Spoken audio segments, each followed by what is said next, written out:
So, Blizzard confirms Dinars, or the puzzling cartel chips, are not forgotten. More information coming soon. So, Blizzard released a blue post a couple of days ago talking about the Dinars, and basically they said that they have no announcement to make, but they haven't forgot about them. Some people thought that Dinars were going to be coming out on the launch of 11.1.5 per a Nagura interview a couple of months ago. However, without any information from Blizzard, I was reading between the lines and I knew that this wasn't going to be the case. Blizzard basically has come out since then and can confirm that. We haven't forgotten. We'll have more details to share about the implementation of puzzling cartel chips after the patch goes live. And so basically stating that they're not coming out immediately. They are going to be time gated and coming out at some point during the 11.1.5 patch. So that got me starting to research what actually is coming out with the launch of 11.1.5. Because as we know as well, corruption enchants are attached to horrific visions, which also aren't on launch of 11.1.5. So basically the two things that players are most looking forward to, which are corruption enchant / horrific visions, and the Dinars aren't actually on launch of 11.1.5. And I think that this is probably going to catch a lot of people off guard from some of the news that they've been reading. Basically how the corruptions work is now they are a helm enchant that you can apply one corruption effect to a piece of gear, and you can get some really cool legacy effects, such as things like Twilight Devastation, Gushing Wound, Infinite Stars, Twisted Appendage, Echoing Void, and Void Ritual. Now, Void Ritual, of course, is too strong, but this isn't necessarily relevant because it doesn't come out for another month. And whenever I say another month, I mean another month. I'm talking about May 20th is the date that Corruption and Horrific Visions come out. So this has actually created a lot of time gating for 11.1.5 in the content update, and Blizzard released this graphic basically stating that Nightfall was going to be on April 22nd in conjunction with Winds of Mysterious Fortune. We're going to talk about exactly what these things are in a couple seconds. And then on May 20th, Horrific Visions are going to be revisited with something called Dastardly Duos on June 3rd to July 15th. Dastardly Duos is kind of something similar to like Brawler's Guild, where it's like a boss rush where you try to get high score. The time gating is going to be very weird for people to the point where I don't think people expect to be time gated as hard on patch launch. And it's going to kind of leave patch launch for certain players or certain parts of the player base a little bit dead. So what does actually come out with the launch of 11.1.5? So 11.1.5 comes out on Tuesday on April 22nd. And what comes out with it is not much. There's the Winds of the Mysterious Fortune, which is like a leveling bonus. So basically, players can take advantage of the Winds of the Mysterious Fortune 20% experience buff to get up to speed with their new or alt characters, levels 10 through 79. This buff will also provide 200% major faction renown in Dragonflight zones and 100 in select faction renowns in the War Within. Basically, you are going to be able to get potions as well that stack, similar to what Preach did back in BFA, where you're able to continue to level your characters a little bit faster. There's also a Nightfall scenario. So there's like a Hallowfall scenario where players will take up arms beside a new faction, the Flames Radiance, to defend the Arathi against the Sareki forces following the defeat of Queen Ansarek. This faction consists of volunteer militia and leads veterans to Theater, Pyremaker, and Molten Wildbrawn. As you rise through the ranks, you will end up with tens of levels of renown that end up unlock new rewards. So it's basically just a couple of cosmetic rewards and some leveling that's available. Basically, you can get new armor sets, a tabard that will update you visually as you progress through the ranks, and weapons and new color variations. So there's new open world content for players who like collections. For other players, there's a cooldown manager. So Blizzard has now introduced a new way that you can actually track your cooldowns with the Blizzard HUD. Basically, more players now than ever before are actually starting to play with more elements on default UI. I'm personally using default UI action bars.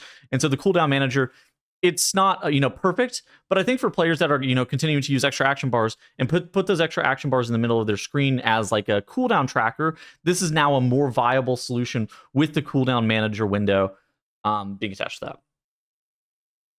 And you might think that there's going to be some class changes that come out with patch launch. And I'm going to inform you, it's kind of unfortunately not the case. So the only class changes that are happening with 11.1.5 are Mistweaver fixed an issue that caused Mending Proliferation to not function with a variety of Mistweaver healing spells.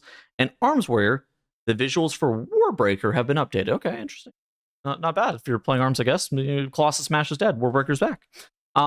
So most of the class changes have actually been implemented via hotfixes over the last couple of weeks and last couple of months. So Blizzard didn't really have anything to put into the 0.5 patch. There's no class updates. There's no specs are getting reworked. There's not major changes.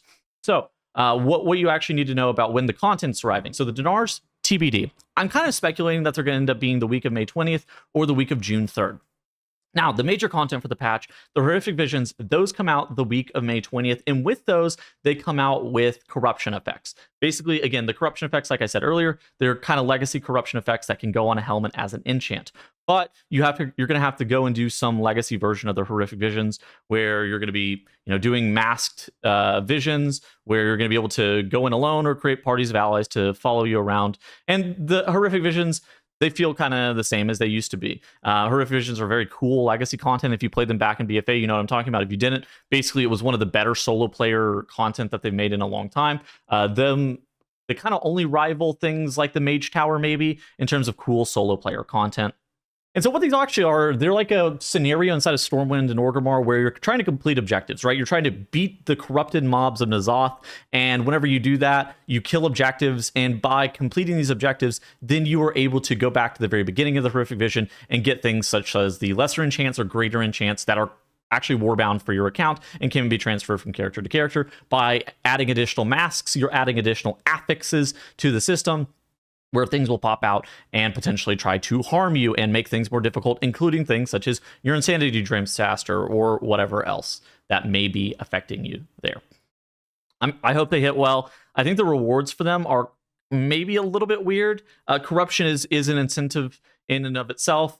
I wonder if Dinars are going to kind of be attached to this. I could see the Dinars being attached to maybe like running a 4 or 5 mask as well for getting your first Dinar. We're going to have to wait and see what Blizzard announces for that.